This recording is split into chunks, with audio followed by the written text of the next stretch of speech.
Welcome to another episode of Twice Told Tales podcast. Today we have a returning guest, Houman.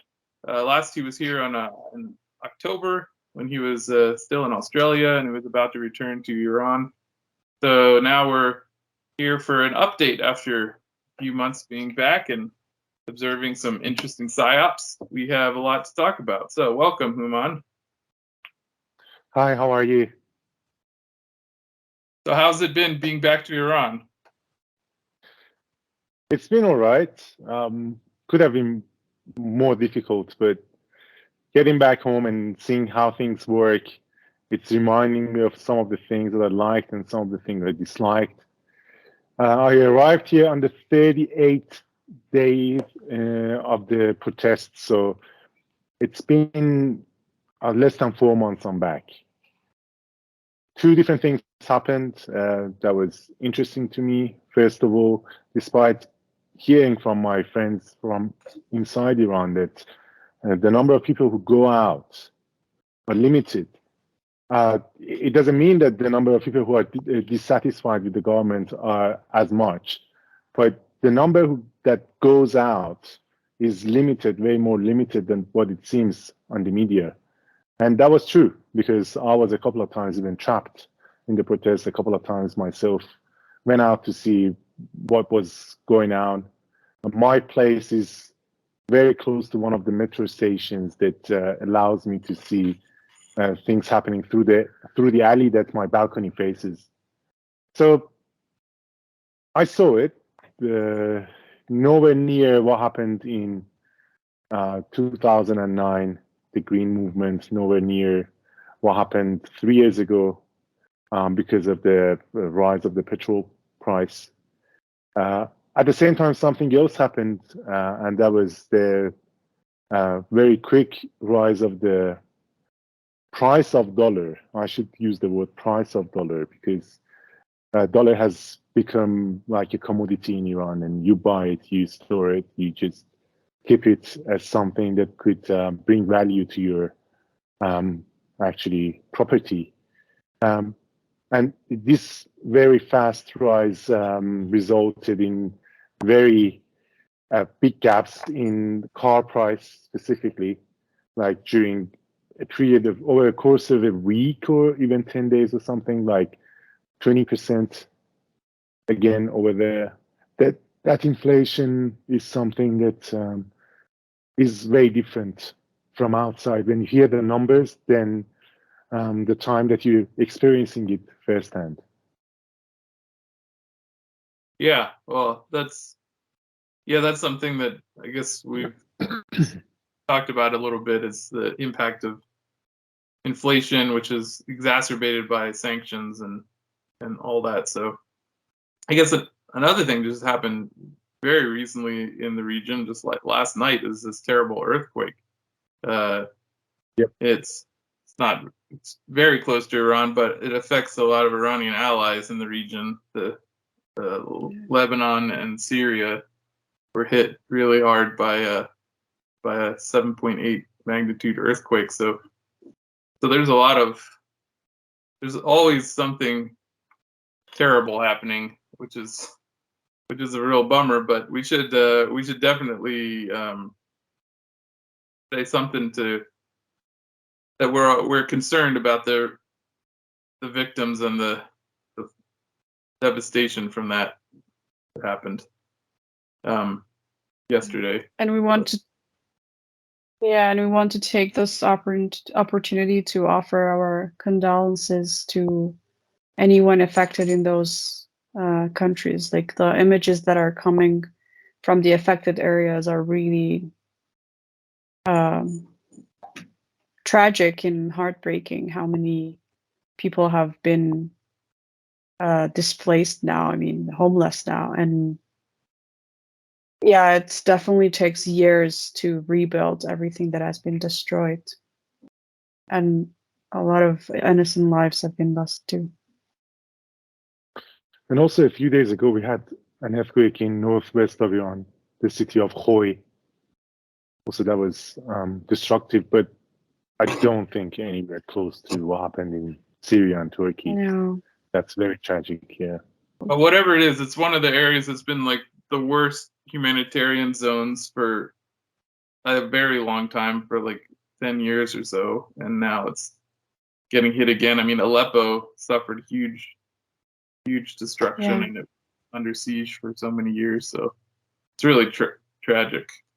You know, Syria's been under siege for over a decade, and so they don't have lots of resources to do this kind of stuff. They still have most of their countries in rubble. I mean, a lot of the country's in rubble, not most, but a lot of it is, and they are slowly rebuilding. And then the U.S. still occupies a third of Syria illegally, and it seems like the West doesn't care about that. They're more concerned about Russia occupying ethnically Russian areas of the world. Yeah, it's a real tragedy, and I hope Iran, even though it's also under stress from sanctions and inflation, can offer something, because I think those connections are really important, and that's part of what the West is trying to degrade, is regional coherence. So yeah, Russia has already sent help to both Turkey and Syria, which is a good gesture. Yeah.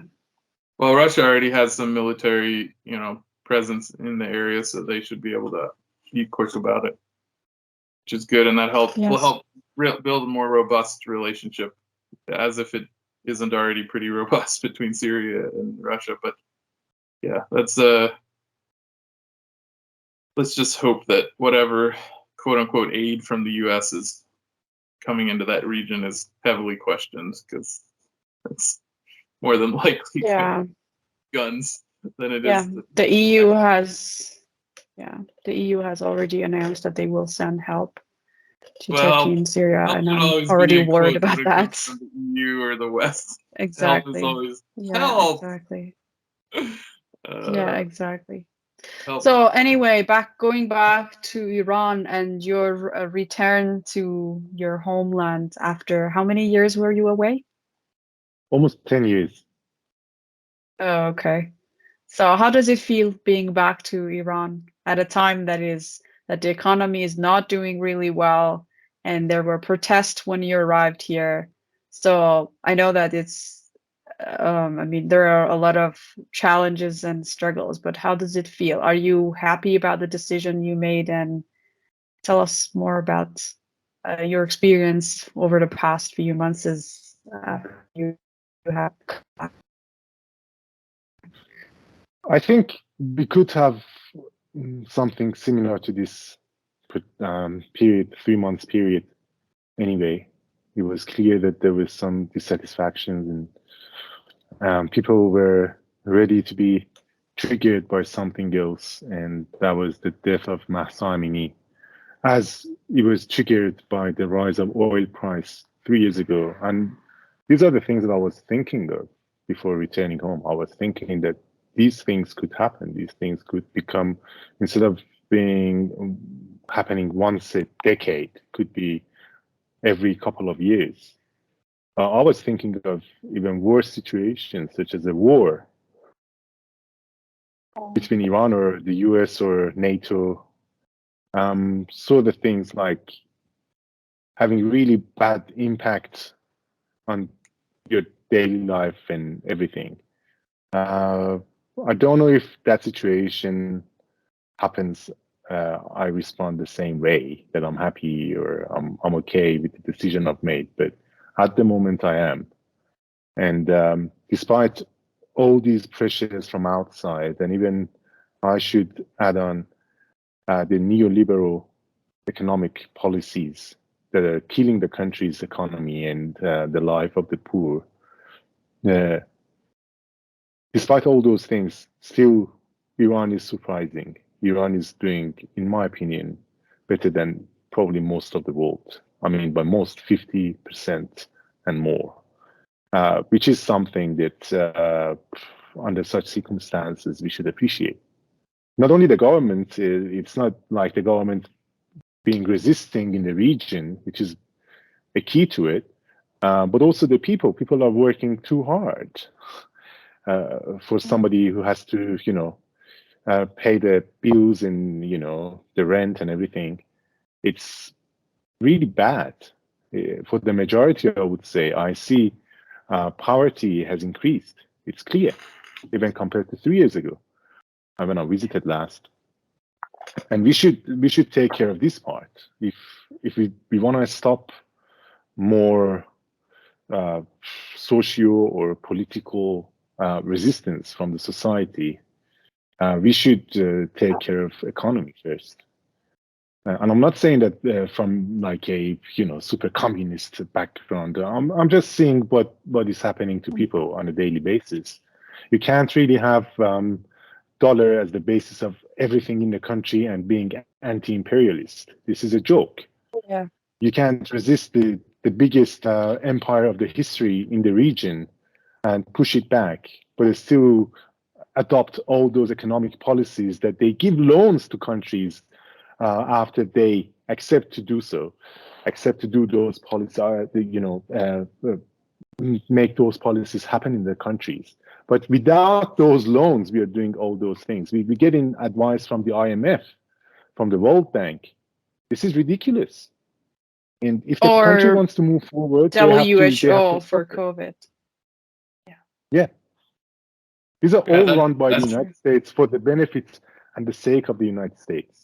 Well, I would say all of us, the United States, like in some cases, like WHO is even more nefarious because it's run by literally just private individuals. It's not so we're increasingly moving in a globe to like fascism, where we have basically like corporations like literally just controlling, and then the government's just kind of whitewashing the corporate power, saying, oh, it's actually democratic, but it's not. It's actually corporate power that's just more brutally extracting wealth, exploiting everything. And that if you look at Marx's critique of capitalism, that's always been under the surface, but now it's just becoming like brutally authoritarian and brutally fascist, which the merger of corporate and state, and we're just seeing that everywhere right now. So I think from sanctions in Iran to the war, this phony baloney war in Ukraine, where they just it could be ended at any moment. Gray Zone just published this great piece about the peace process. Someone who was involved in a peace process effort in Ukraine, who's like openly admitting that that he was blocked by the U.S. for trying to lead a peace mediation. So we're and that's all driven by the industry. Yeah, so I agree with you that WHO is run by private sector, but don't you think the U.S. is a private company itself? Well, there's some argument there. Especially right wingers always made this argument that it's basically a corporation. I don't even think. I mean, I think that a lot of the narratives in that kind of space get into the weeds. So you just have these people just arguing over little nonsense things, when in reality, like the bigger picture is what's actually affecting us. So I think you could probably say that, and then you can go in further detail, saying like individuals, like your birth certificate or whatever, kind of registers you to the corporation. But all that stuff, I think, is fairly like, it's kind of a pointless debate when you look at just the actual reality of like what is happening now. And it's just brutal. We have literally, I mean, just Iran is difficult to piece out because it's been going on so long, and there's like so many layers of propaganda. But the recent thing in Ukraine, it's just like less than a decade old, so you can analyze the entire roots of that current problem. And so the U.S. is flirting. I don't know how seriously, because there's probably backdoors with Russia that they've talked to, and they limit the actual threat of nuclear war. Hopefully, if not, it's totally insane. They're playing with they're threatening the entire world with nuclear war to try and quote unquote save some corrupt country. When does the U.S. care about saving countries? I mean, all we do is like go invade countries overseas, and we really care about Russia like taking over Ukraine. It's like one of the most corrupt countries in the world, and so liberals in America are literally accepting, oh yeah, let's have all of the cities in America be threatened with nuclear bombing so that we can save some corrupt country that nobody can locate on a map. It's such a dumb thing to begin with, even if you just don't even go into details. You just believe the propaganda they say and you analyze it on that basis, which I think is really important sometimes, because the propaganda is so terrible that if you just bring in what they tell you and think about it and don't actually even care about reality, it's still stupid. Like, why should we be? Anyway, so I'm saying that all that is driven by corporations, driven by the military industrial complex trying to extract money from US taxpayers to do something with. So it does it, and that dynamic happens in other ways. And with Iran, it's I think what we're going to see there is just a protracted psyop, and it's a psyop of the Western mind and including the expatriate Iranian mind, and then the psyop of an attempted psyop of the indigenous Iranian people, and it's just going to be protracted. So my belief is that it seems like too many people benefit from the status quo there to like really do anything too drastic. How do you feel about that? Having Too lived drastic against the Iranian government? Is that the point? No, I mean, I think the Western intelligence agents, like the Five Eyes, like Australia, New Zealand, and the UK, it's probably driven mostly from the UK when it comes to Iran, UK and Israel. Like I think there's no benefit in actually having a war with Iran. It's more benefit in just having a long, protracted psychological operation. Because this last thing that we saw, it wasn't a great success, but it also wasn't a great failure for the Five Eyes. Like, they didn't lose. I mean, aside from Satara and I's article, they didn't lose much face. Nobody really knows the depths of their deception, right? Yeah, so perhaps if we look into it as having really a regime change situation, no, they would. It's a failure. They failed. But if we look at it as what they had and what they achieved, I think they were successful. They divided the society, and they made the situation so ready for inflation and the rise in the price of many items. That was the shock doctrine that Naomi Klein is always discussing. It was the best situation for that, and it paid off. So why But do you not? think that And I think. Oh, go ahead. Yeah, and I think internal forces also were involved. We don't usually discuss who is actually supporting the protests in Iran, who is always against the government.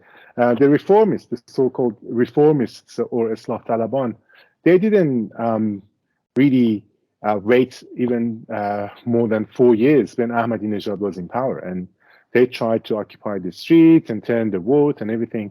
Now, after Raisi got into power, it's taken only a year, and they're supporting it. There is some reformist former member of parliament that they were supporting a referendum in Iran to change the whole system. And it's so funny to see those people. They were in the parliament a couple of years ago, and you've now changed into a regime changer. It's ridiculous. Yeah, And a few those of. things. Yeah, sorry, go ahead. No, and just I'll finish it shortly. And those things are involved with the economy.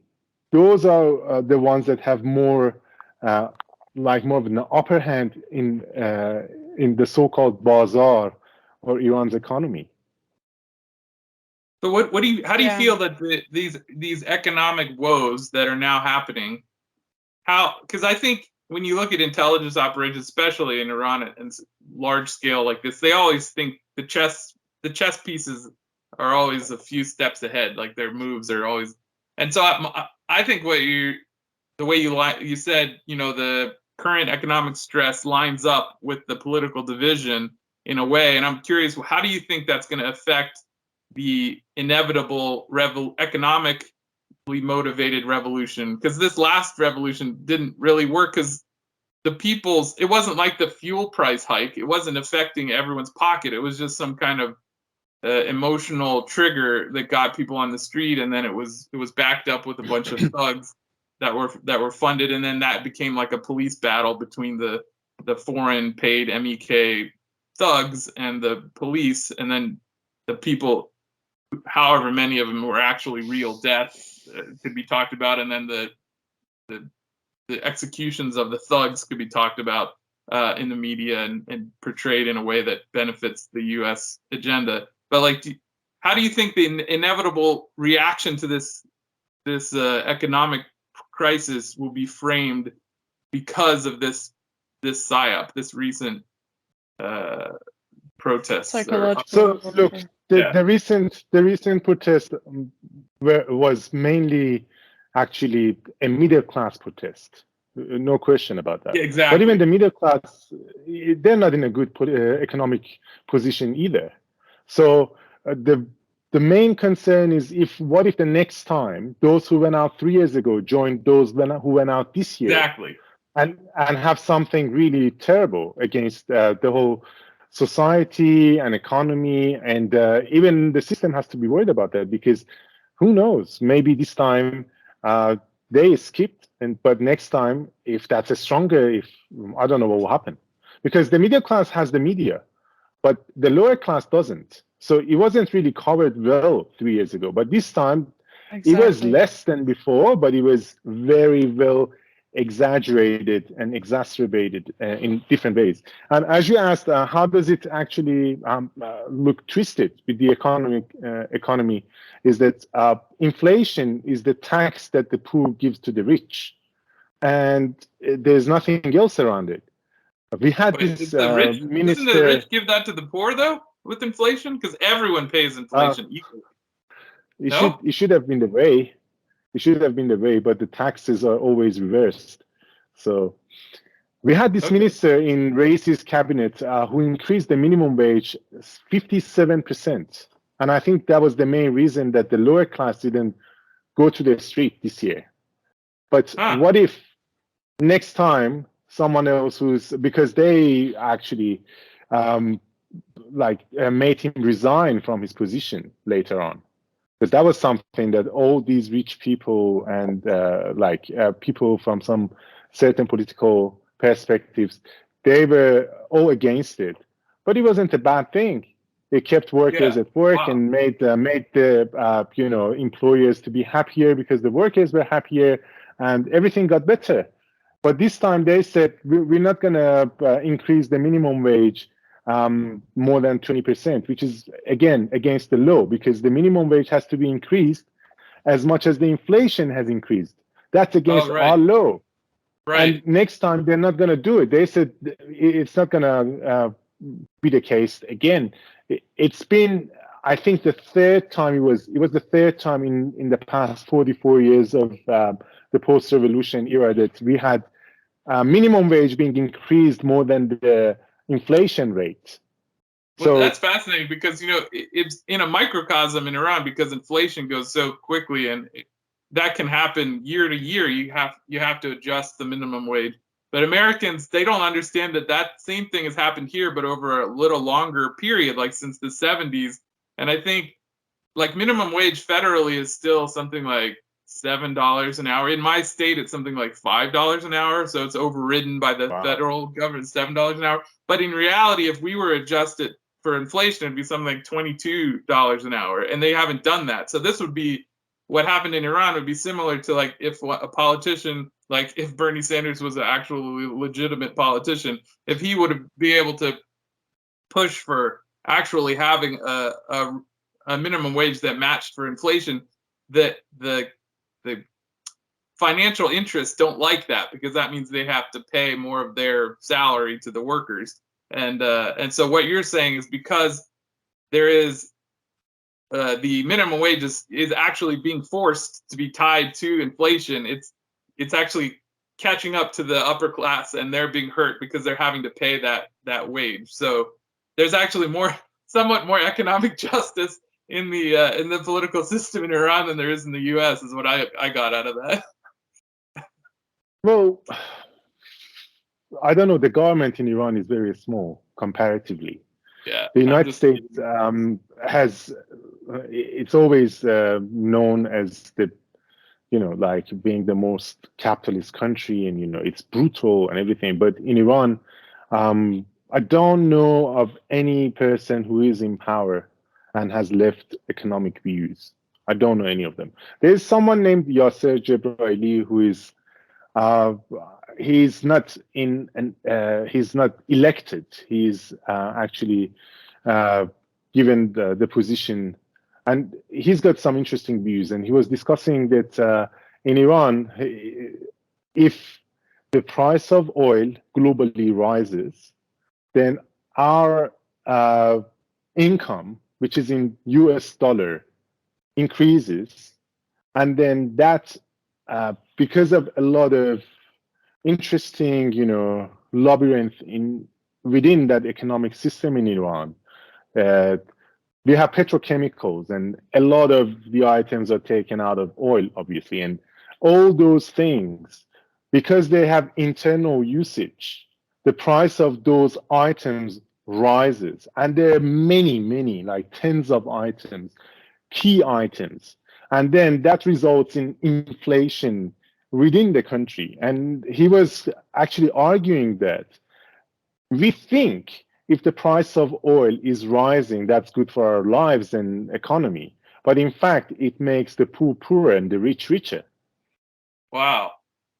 Yeah, that was mind blowing to me. And yeah. And what was his argument for that? Because we know that inside Iran there are a lot of, because they sell those things like based on the global price. It doesn't. They don't sell the thing. For example, if they take something like a petrochemical item, and this is actually made within Iran with Iranian material and with Iranian workers, by Iranian workers. So why do we sell that to the people with global price? It's like FOB, full price of the petrol that you've heard of it probably, like during the past maybe decades now, 3 decades or more maybe. They've been saying that why do we sell petrol so cheap within the country? Because it has made a lot of smuggling on the borders, and we have big borders that we can't control. So we need to make it like more expensive as much as they are selling that in Persian Gulf countries. That means something that is made cheaper within the country, in a country that is way more industrialized than Persian Gulf countries. So why do we need to pay the price that those countries are paying for? But then it has become like a case to blame people for not using energy in a proper way. It's false. Right. It's one of the arguments to bring up some of those neoliberal ideas like privatization that you must have heard of in the West. Yeah.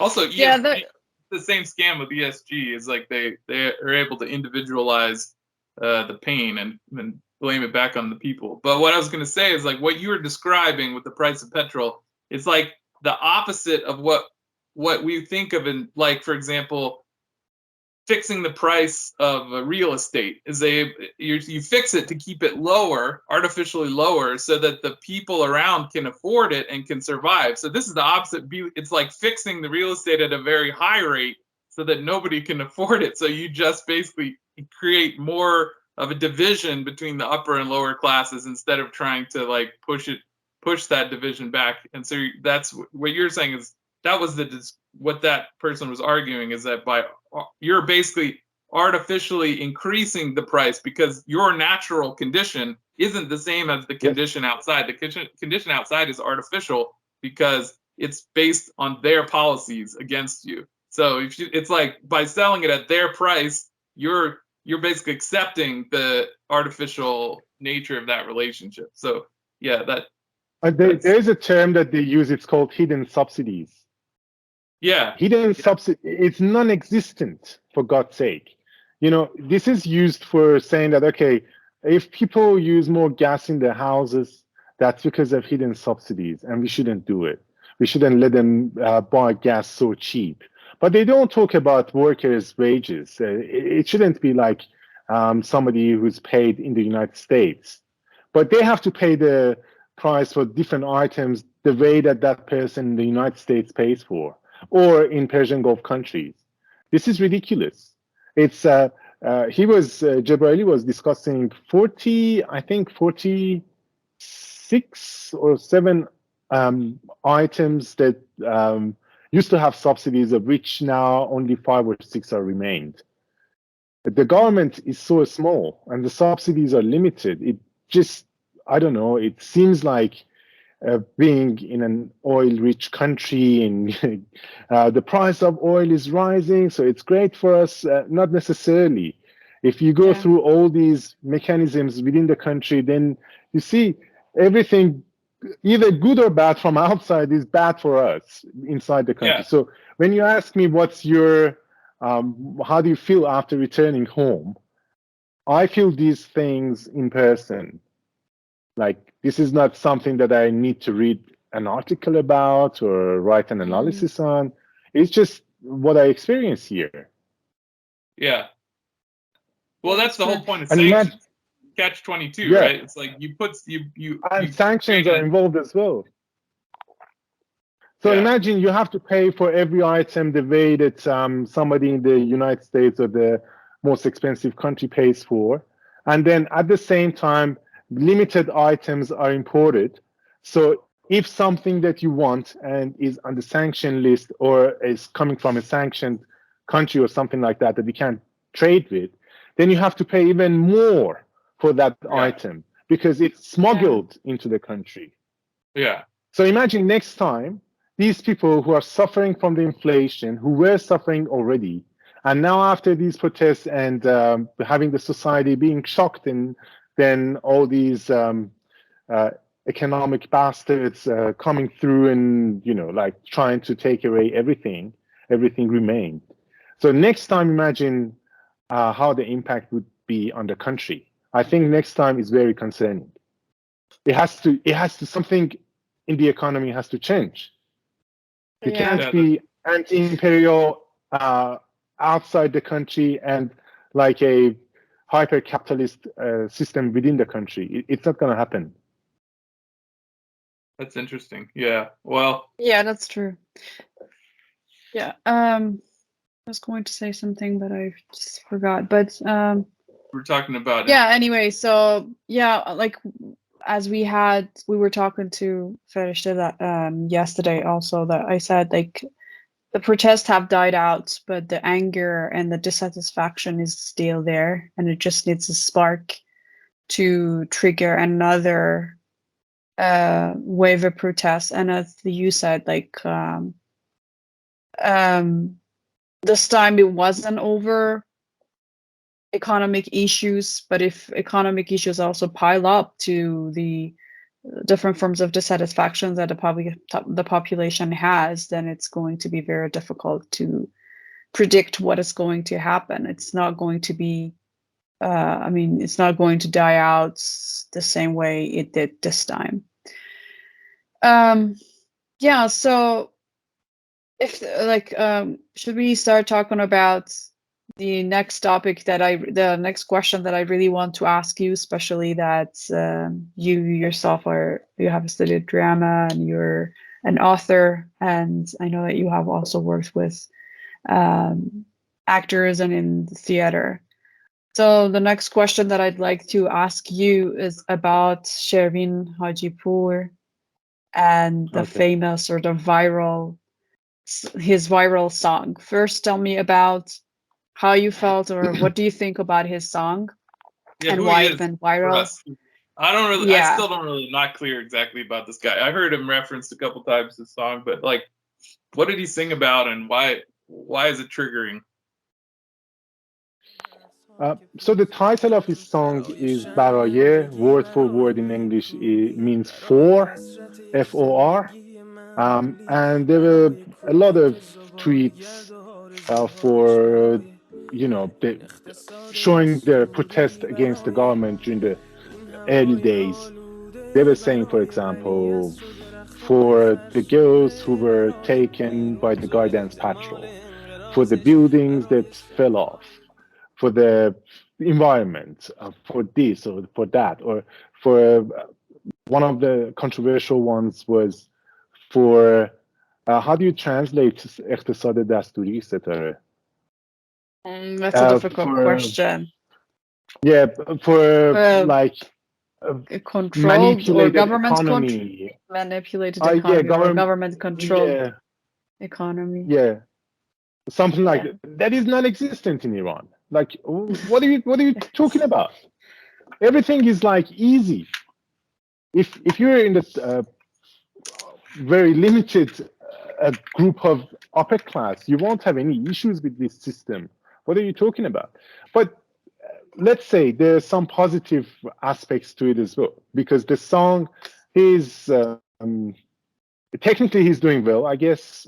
I don't like the lyrics, but I like the style of the song, and it was touching for those who were on the streets or supporting of protesters. In those matters, yes, it was all right. It was even like by some measures, it was a good song.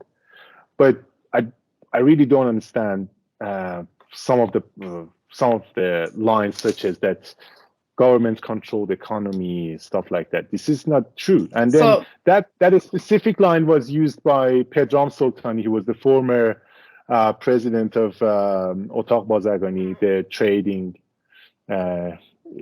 Chamber of Commerce. Yeah. The Chamber of Commerce, yeah. as we say. Yeah. Yeah. So that they have like one of the biggest roles in our economy, and there are those who are benefiting from it. And this guy very was, of course, capitalist, thinking that those 5 items of petrochemicals should be also unsubsidized, for example. You know what I mean? So these are the things that were like the reactions to the song. A lot of people were happy with it. A lot of people cried with it. It was viewed more than any other songs in the recent years in Iran. It got viral, and it became the symbol of the so-called revolution. And then from that point, the Grammy committee decided to give one of their awards to the best song for social change. And this category was founded last year for this year's awards. And today, actually, he was awarded the Grammy for his song for social change, and it was given to him by the First Lady of the United States, Joe Biden. Yeah, that's like a participation trophy. You know what that is? It's just like you get an award just for participating.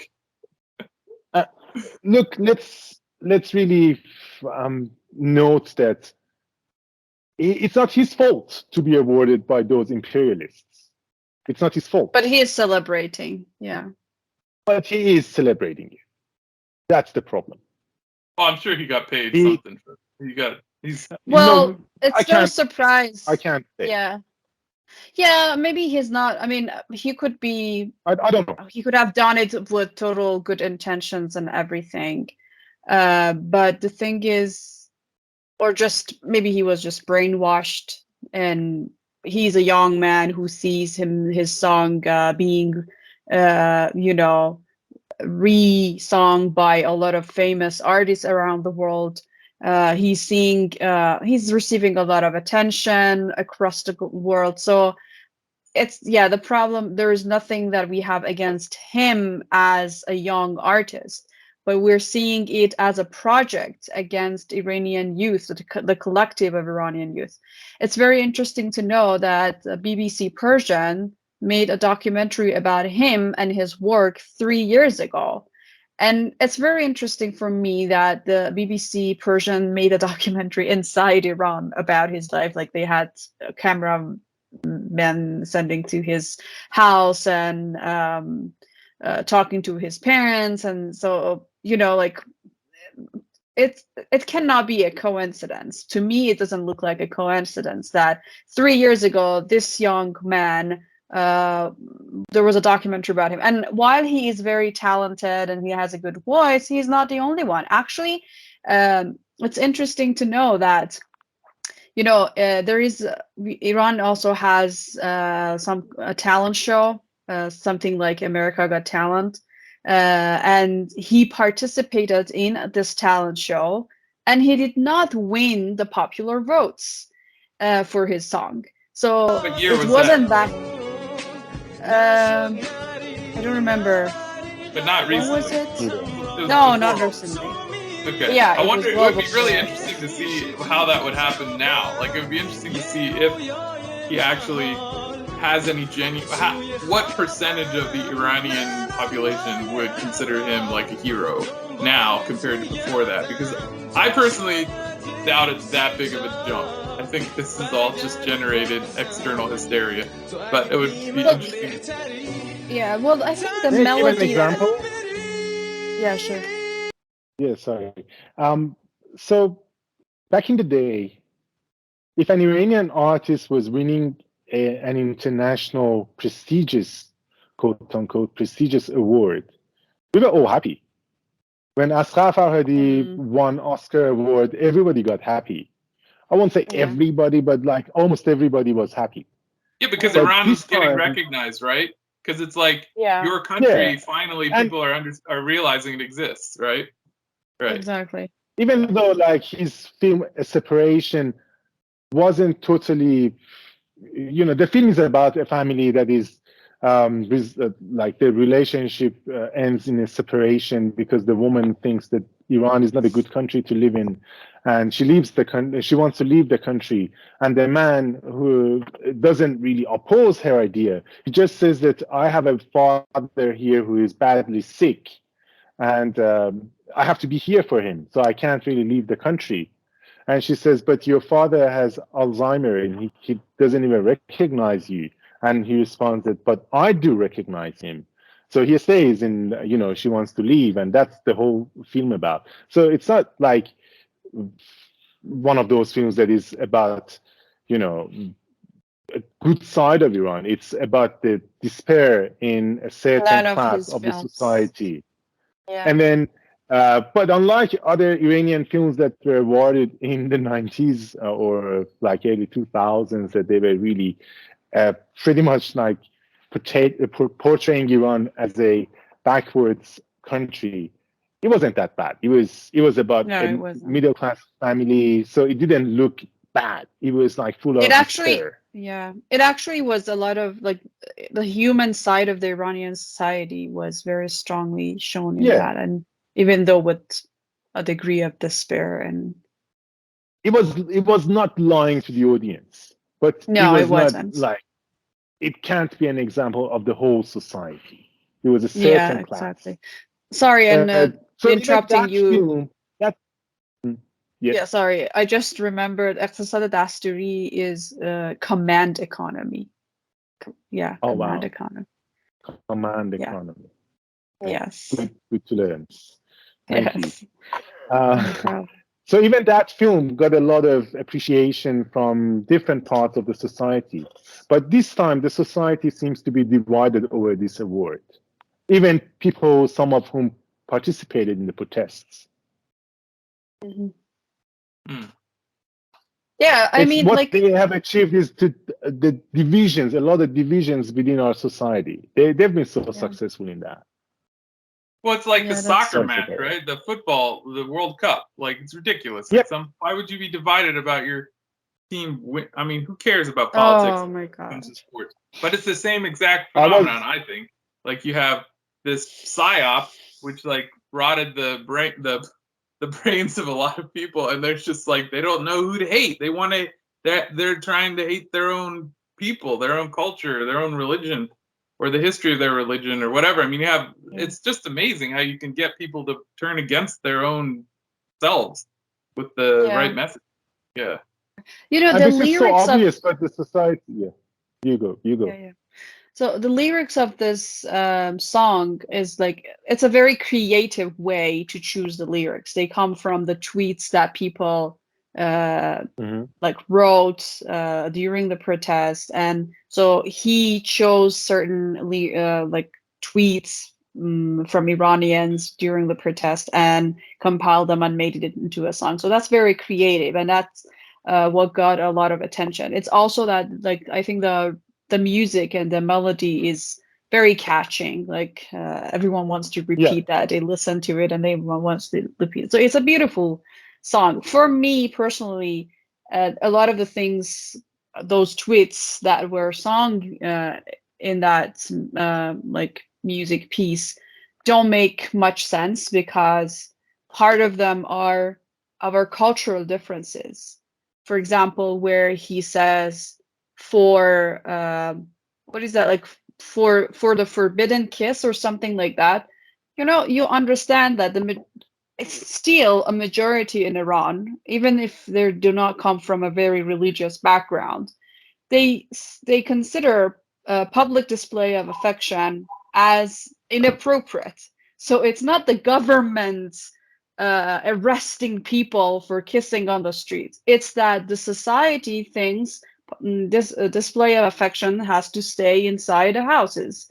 So, like, why? But the way they put it is like the government is forbidding any form of affection between people, or a part of it says like for the forbidden dogs. What do you mean by for the forbidden dogs? Like, if nobody, like, dogs are forbidden in Iran. Every time I have to take my, like, Chris knows that every time I have to take my cats to the vet, I have to wait in line for all the dogs that are taken to the vet for I don't know, a checkup or a haircut or whatever. But So we what do you also mean lack they are some. forbidden? I think I understand your perspective, but I also think that we lack some regulations to own pets in Iran, and that would Uh, solve a lot of these conflicts.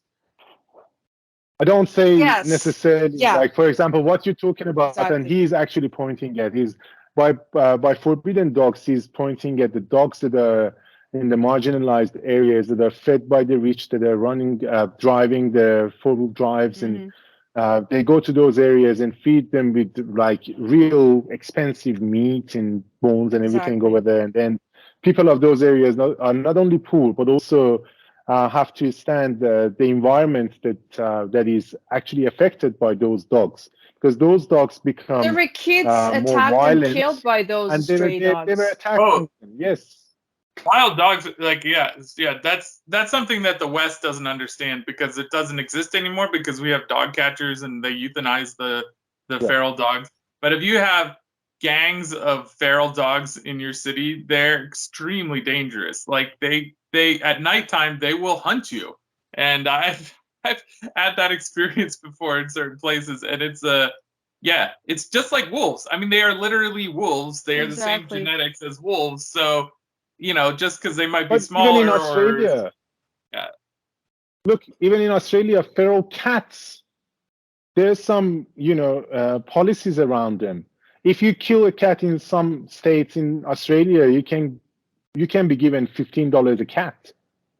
Yeah, yeah, wow. So Wow. I think these we things used to have exist. something like that here, but it's not anymore. Yeah. Yeah, these things exist because some external animals have come to that environment and they have negative effects. Yeah, cats for Yeah. sure kill Yeah, all the but birds. my point is, like, pet dogs are not forbidden, right? I mean, you have your pet dog.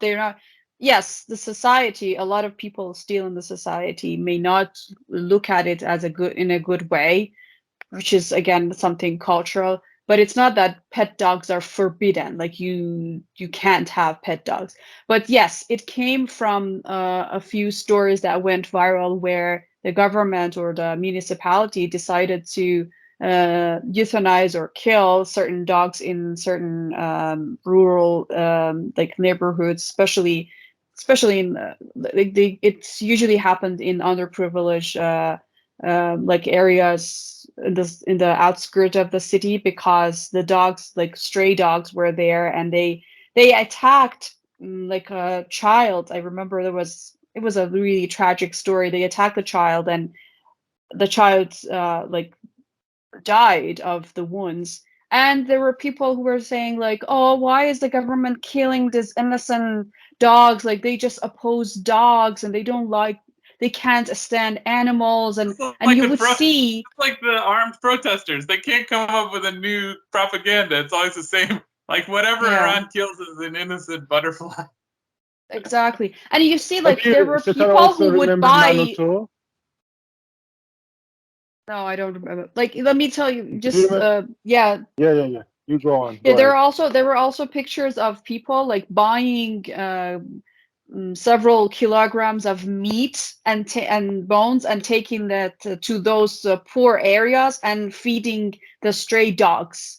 And then you would see families that are like struggling with I don't know, making a living, and their children are attacked because you're feeding the dog. Like in a lot of countries it is forbidden, and you would be fined if you feed a stray animal because it is dangerous for that area, and it's also some kind of an unhealthy intervention in the nature, they would consider it. So this is what prompted that tweet. But the way I saw a lot of Iranian expats and other, like, on Twitter, were portraying is like someone with their dog in some country, and they were said they had a sign on their dog which read that I am forbidden in Iran. Well, I want to add something to that, because I waded through like 2 hours of disgusting PETA videos to try and come to the bottom of this propaganda, where someone was, it was a year or two ago, there was some story about they were like injecting acid into the heart of dogs, and there was a video of like a guy didn't see any details, so I couldn't tell who it was, even the race of the person, but it was like a rubber boot pushing down on a dog and then injecting something into the dog, and then the dog dying. Now, that is done all the time in various municipalities around the world. You have a vicious, angry dog, you have to pin it down in order to euthanize it, and injecting it into the heart is the most humane way to do it if you're using these neurotoxins that put the dog to sleep quickly. Like, you don't want it to be a slow paralysis where the dog can't move and then slowly it dies. You want the heart to stop beating quickly so the dog has as pain-free death as possible, unless you're doing like asphyxiation, which is where they put it in a kind of gas chamber. But this is a low-cost way to do it in places where there isn't a lot of resources to humanely kill a dog. You don't want to go clubbing them to death. You need to kill them in a way. And so for some reason now it's called acid, which is not acid which they use. Anyway, there was this video of a dog being killed, euthanized, likely, which was disturbing, because killing animals is disturbing no matter how you do it. It's awful. But sometimes it has to be done because there's too many stray dogs. So they were labeling this as Iran injecting acid. Look how terrible they are. So I wanted to know if that actually was from Iran, first of all. So I went and just did keyword searches to look at all the dog injecting videos that I could see. And I found the funny thing, I couldn't identify this one, but the really weird thing is this phenomenon of like PETA and other animal rights organizations pointing the finger at terrible quote unquote regimes around the world. Like, there are many worse cases of this. Like, and the one that I found most disturbing was Bali, Indonesia, which is of course the vacation hotspot for all the Australians and Westerners. And they were just taking literally people's pets. Like, if you went there and you had like a pet that was unregistered, they would just take it from you, and they had this whole collection of like little like Pekingese and whatever. And then the guards of the animal facility were like taking cute selfies with the dog and then killing them. So it was like really brutal there, and it was what you were describing, like killing people's pets. And you never hear like, oh, my dog would not be allowed in Bali or whatever. But that's a Western like place that Westerners like, so they don't frame it in that way. So this whole killing dog narrative is really problematic, because you can just pull any video without any labels and you can just claim that Iran is doing it. And then if you dig deeper, it's a situation like you were describing that has to be done anyway. And I don't know. It's very disturbing. I don't recommend anyone do any research on that, because it'll just upset you no matter where you come from. It's terrible. Like, I don't even like that it's done here, but you have to you can't let wild dogs run around biting people. They spread rabies, all sorts of terrible things. And it's so yeah, you have to, Even in America, and dogs are outlawed. Dogs yeah. like that are outlawed. And it became a problem in many places. Like I remember a couple of months ago, I went to the University of Isfahan, even when I was a student at the University of Isfahan, and I sometimes stayed late at because we had this academic association and we organized events and then everything. Sometimes I would stay late at the office working with my friends, and when we wanted to go back home, we would see stray dogs walking at the university, and we had heard stories of how a pack of dogs had attacked one of the security guards um, in the university. Or even a couple of months ago when I went, I think, Chris, I think I sent you a picture. Like there were maybe like 10 dogs, 10 stray dogs walking on the campus. So this is very dangerous. And a lot of the students were scared and they were complaining. So what would you expect the government to do? Yes, there are. I mean, in that case, they didn't kill the dogs. They tried to like take them to a shelter or to a different place. But it's, I mean, there are different ways, and you can't always just take them and to a shelter or take care of them. Sometimes you have to euthanize them. That there's Yeah, that's well, that's what something they that would do happens here. in It's yeah, it exactly what they would happens do here. everywhere. And the same people who are complaining about dogs being not allowed in Iran would be the first people to call the dog catcher here to come catch the dogs, because it'd be like, it's gonna Yeah. bite my kid. And so that's just like this disconnect from reality. It's so easy to point the finger and just say, look at these baddies. It's a Yeah. Yeah. But the story has some more layers because that is very anti-environmental. In Australia, where they used foxes and cats and camels and rabbits and all those animals, they've brought them from the UK, and now we had Australian army using the helicopters and shooting those feral camels in the deserts of Australia. So these things happen, unfortunately, but that's because of the intervention in the nature, as Setar pointed. I remember Manoto TV, one of the three major Persian-speaking anti-Iran media outlets outside Iran. He was, for a long time, he was reporting on the lovely people who were feeding feral dogs or, cats and everything. In Isfahan, because of people feeding cats a lot of the times, they don't catch the mice anymore. Oh, no. So Wow. it's got different consequences.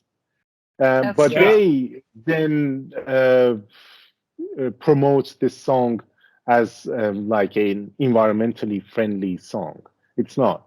It's actually supporting something anti-environmental. That's true. Absolutely. Yeah, that's true.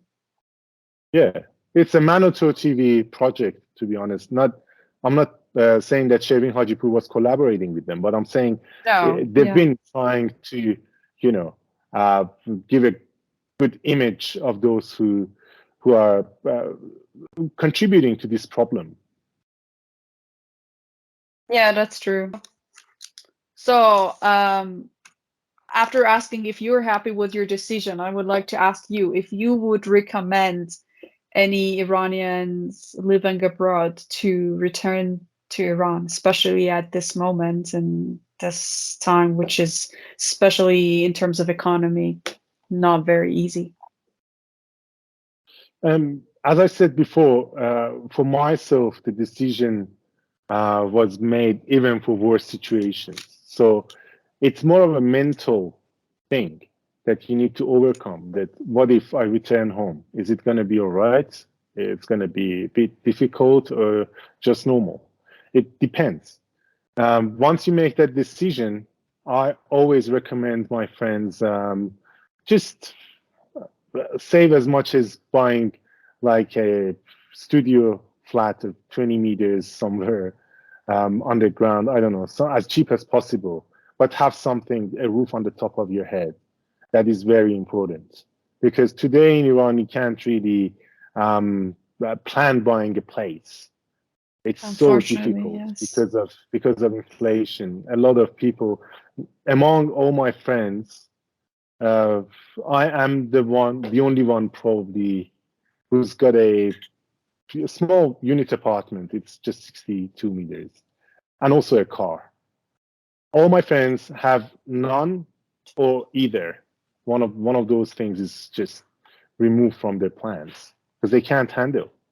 But at the same time, if you want to stay overseas to just save money as much as possible, to have a luxurious life, as they say, luxury or luxurious life in Iran, I think it's also firstly, it's not guaranteed. Secondly, how can you make sure that you would be happy with that?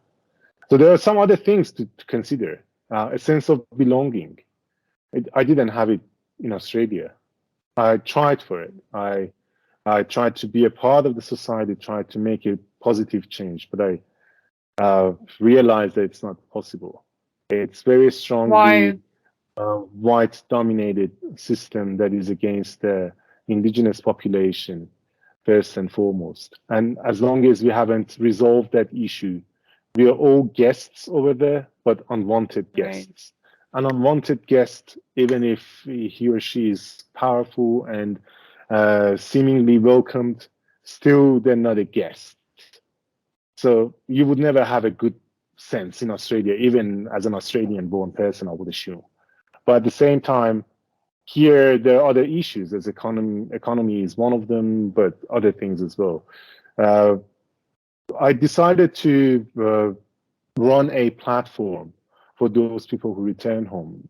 If you like, I can tell you some stories of those people. That would be very interesting. Platform, is it like a Facebook group or what is it? It's a Telegram group. Okay. It's got over 1,100 members now. Wow. What's it called? So, yeah, it's Muhajarat Makus, or reverse migration. Okay. It's a term used in Persian for those who have moved overseas but now decide to return. Those are reverse migrants. Wow, that's great. In March, Persian New Year, we had a Twitter space about the topic, and surprisingly, a lot of people participated, and that was listened to over maybe 20,000 times or so. Then a lot of people decided to exchange their views and ideas and problems to get some better solutions or make better decisions. And we decided to start this Telegram group. So people come over, they share their questions or experiences, and it's a productive, interesting space. It's very anti-mainstream because we have every now and then some attacks from some cyber bullies. They come over and they decide to convince people that reverse migration is not a good idea and everybody has to leave the country. And we say, okay, it's maybe you're right, but this is not the right place for you. This is for people who would like to return. Regular migration group on Telegram. Yeah, exactly. Yeah. You don't go to English class to learn Persian, you know. Yes, exactly. It's ridiculous, but it's made people more confident that they're not the only crazy people on the planet Earth who would like to return home. It's been positive in that sense, yeah. And a lot of them, like, I've seen around 10 people even announcing since we started the platform that they have told us that they have returned home. So it's good. It's because you don't usually hear about those people. And the idea of returning home is getting more normalized, at least within the circles that we are involved with. Yeah, it's very. Houman invited me to that group too, and I'm really amazed and surprised. There are so many people that have returned or are considering returning to Iran. But I can it's imagine very inspiring. If you're in that mindset where you care about your history and your people and your religion, even, but that's not even necessary because I think everyone that I've heard of so far is not very religious who's even chosen to go back to Iran. So, like, it's if history and culture and place really is important to you, then like you're not going to be a very happy expat, because a lot of at least the vocal Iranian expats are people who are constantly speaking out against those things because they're parroting Western propaganda. And so I could imagine it being very alienating to be a genuine Persian who's living in an expatriate community, because you're constantly being berated for your feelings about your homeland. So I could see why it would be popular for there to be a greater divide between these two kind of psychological groups, like thought groups, like the Western propagandized Shah supporting kind of clique, and then the Iranian nationalists. Moving to the West has become a milestone in many people's lives here. So well, that's what they hear around the about world, right? It's somebody promoted as like you've achieved greatness living in course. a Exactly. shared flat with like 10 other people working a minimum wage job overseas. Like that's good for you're almost on I've friends. met a lot of Chinese.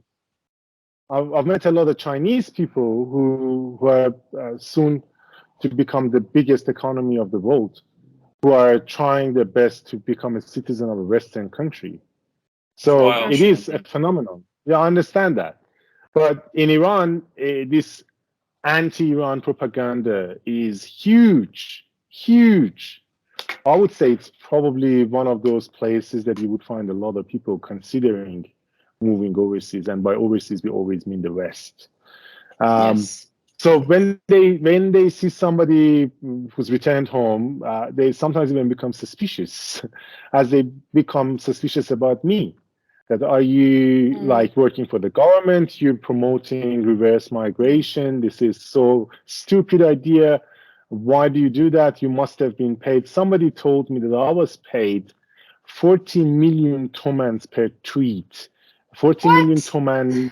Yes, it is like $1,000 US.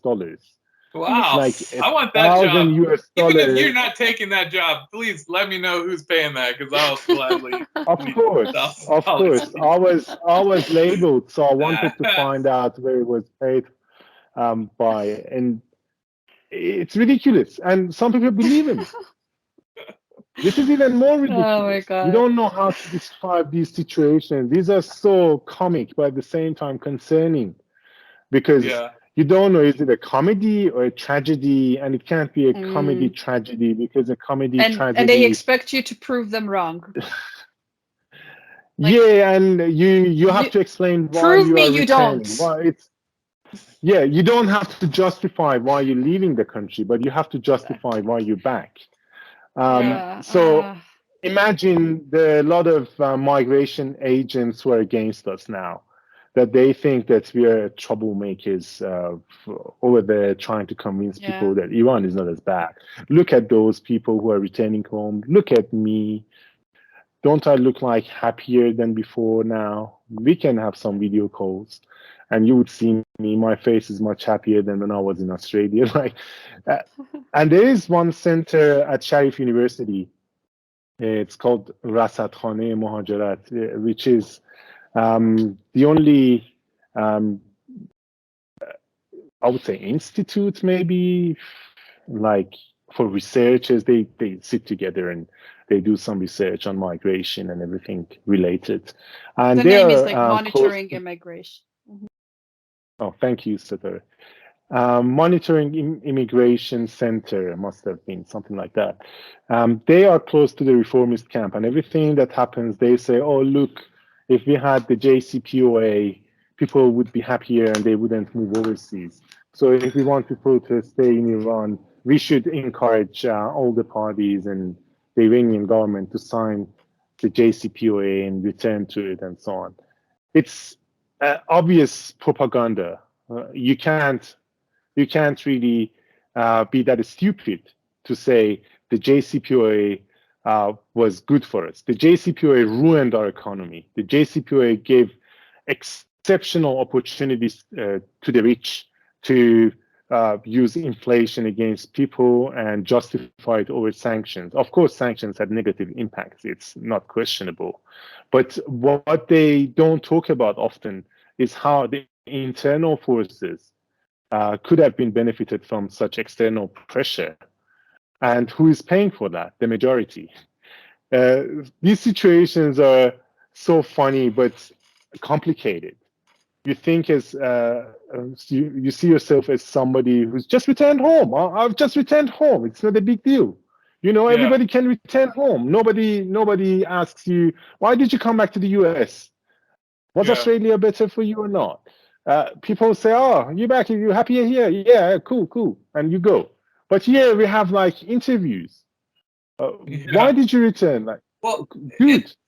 It's the propaganda is so heavy to say that it's like a paradise on earth to leave, and people don't realize that it's not like that. I mean, they cherry pick examples of people who've done well, and then they don't talk about all the struggles of everyone, even those people perhaps, but the struggles of everyone else to not only fit in culturally, linguistically, all of these ostracizing mechanisms. And then obviously Iran is always labeled as a negative force. So whenever you're introduced as Iranian, it's very difficult to even blend with the culture. But then not only that, but the actual economic struggles that everyone exists in the West. And you don't come from a place of privilege coming out of Iran. So you always have to start basically at the bottom. And so it's it's a struggle. And a lot of people come on educational visas, so they may start a little bit higher on the food chain from menial labor, but it's a struggle. And the economics in the West isn't doing that great now either, unless you're in the upper crust, which is always... Yeah, and they don't talk about these things. Yeah. They don't say that there are problems in the West. They never talk about inflation in the West. They don't tell you that after the Ukraine war, we've had a lot of inflation in the West. The capsicum that I was buying at $2 per kilo from the market at before my departure, it was around $15. They don't talk about. I don't say every item was increased as much, but as an extreme example, that was one of the product you talked about. Capsicum from $2 to $15. What is or capsicum? Even 16. I don't know. Capsicum. Is it the food? Capsicum is veggie. Oh, veggie stuff. Yeah. Do you have another name for it? Okay, so so like a green vegetable. Maybe I don't have. It can be green, red, or yellow. It can be green, red, or yellow. Oh, it's a bell pepper. Yeah, bell pepper. Yeah, right. Okay. Oh, you call it bell pepper. Okay. It's like a. In Australia, a pepper, they call it capsicum.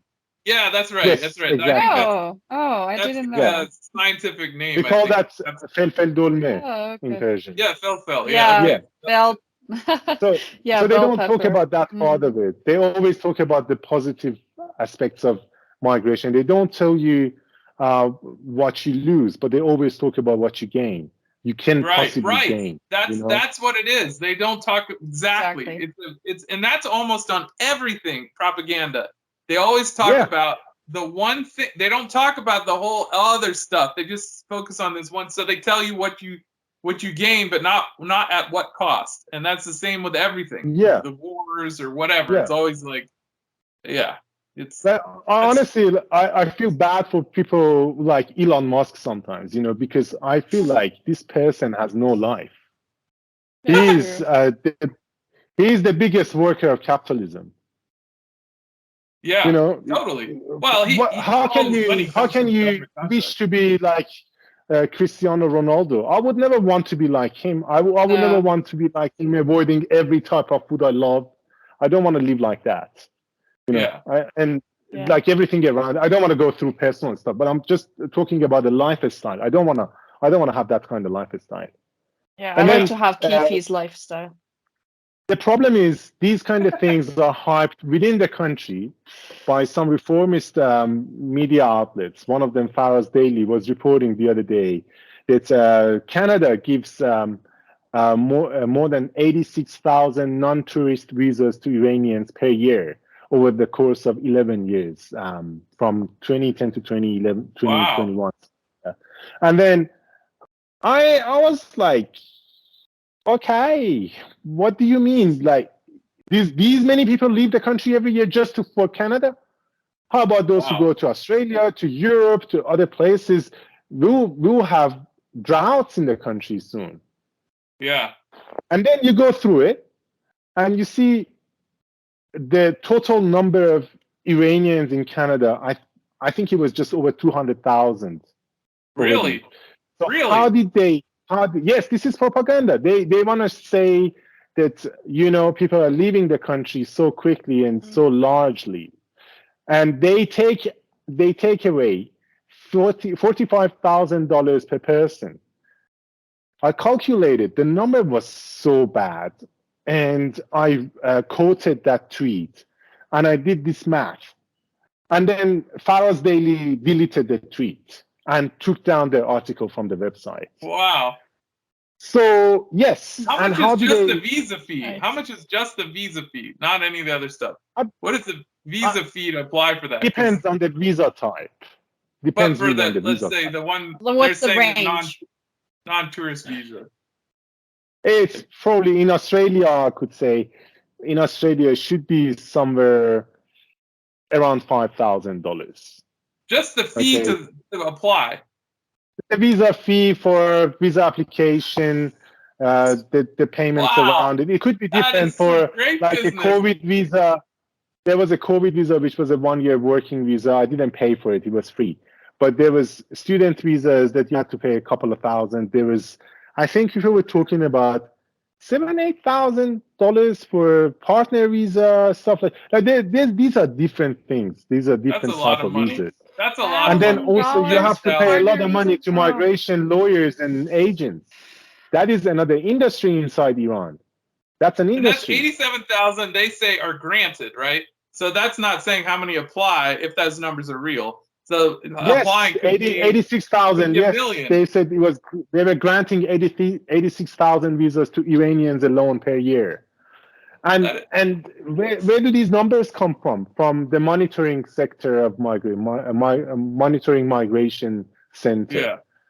So Wow. they are as an academic institute, they theorize it, and then the media uses it, and then Al Jazeera English, I was seeing that they were referring to them as well. So look what an industry it is. That's Somebody amazing. is theorizing something false, another media is using it, and then the whole society is like, oh, why don't we move to Canada? Why do you move to All Canada? that It's under energy could under be going 20 to degrees. building Iranian society. Instead, it's going to like try and go search for some greener pastures, which, I mean, Tell me about it. yeah, if you Tell put me all about that energy, if you had all those people do the same energy in Iran, you'd probably have about the same percentage of people who are like, you can point to and say, look But at that amazing story. I'm not blaming the people for that. Like Yeah, no, everybody of course. has to be in this world. Everybody has to be very vigilant because next to Instagram, Twitter, all these media outlets, the mainstream media, and so on, you cannot be so passive and say, okay, I don't have any responsibility. Of course you do. Yeah. You're Yeah. more responsible than ever because your personal responsibility is working the most important part of it. But at the same time, we can't deny that these factors are not easy to handle, are not easy to understand. I went to Australia to do my study, but at the same time, I was thinking of maybe moving overseas forever. So, you know what I mean? Like, these ideas are with you, especially if you're younger, you're less experienced, you haven't tried to see the other side of this story. For example, if I knew that Australia has this treatment of its indigenous people, I would never go there. I didn't know it. I didn't have any ideas about colonialism, to be honest. I moved there and I saw it firsthand, and it changed my view about my position as an Iranian in this world. That I come from a country that is the only country on earth, way before Russia or China trying to be a bit tough. They were against the United States imperial projects within the region, and they were not actually scared of it. They were doing it. They didn't claim that we were better than them, but they did better than them within the region. And then it boosted Russia's confidence, I would say, China's confidence. Iran is a special country in that sense. Iran is an interesting place to consider. It has a big role, not only let's say militarily or in energy sector that's been sanctioned for the sake of American companies. First and most important of all the reasons together, and people never talk about that part. It was American companies that they needed more space in the market, so they started bringing up excuses to sanction countries like Iran and Venezuela, because they shouldn't sanction Iraq. Iraq was occupied by themselves. Yeah.